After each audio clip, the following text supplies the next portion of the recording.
and we will hear about the Academy for Future Science. We have the honor to have here James J. Hurtak and Desiree Hurtak and Ulrike Graneber, who will talk about the Academy. The Academy actually is, it works, it raises, it combines, it connects science and spirituality through the raising of consciousness.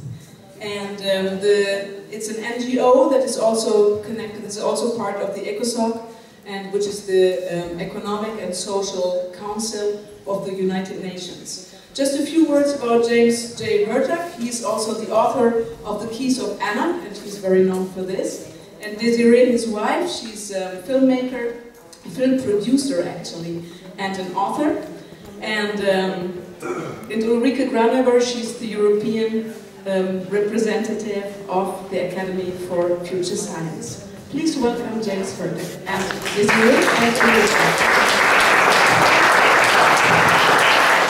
Wonderful to be here and to bring together the fantastic energy of the Divine Mother, represented by C, the wonderful experiences of working with the indigenous people throughout the world has made us realize the importance of the divine feminine within us, the use of unconditional love and compassion.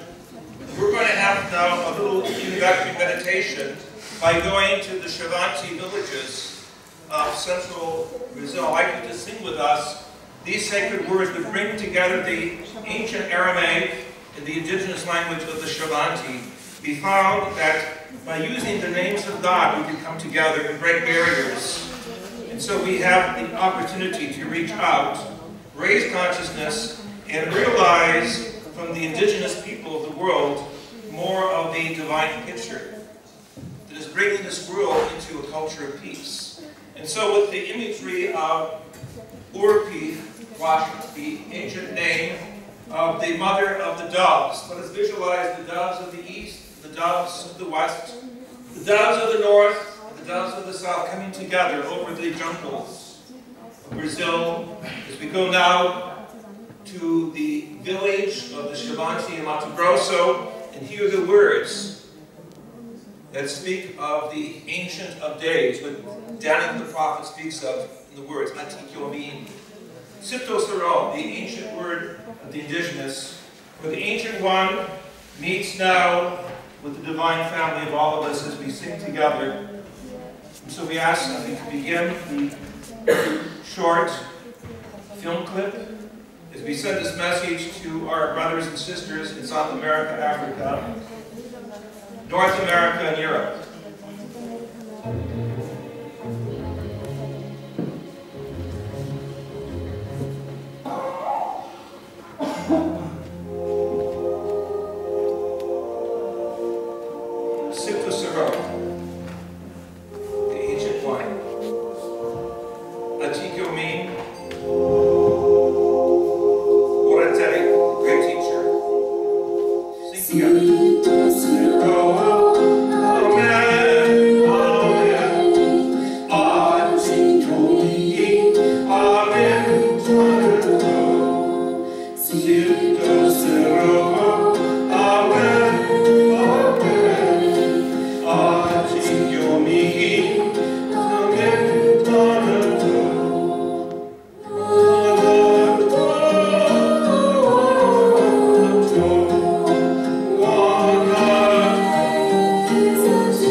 great prophet Daniel, the words of the prophets throughout the world, combined with the vibrations of the Divine Mother, nourish within us the coming of this new age, this age of miracles, this age of oneness in spirits. I would like now to turn our brief introduction over to Desiree, who has worked with me in more than 40 countries throughout the world, using music as a tool of education, along with the different areas of science and spirituality.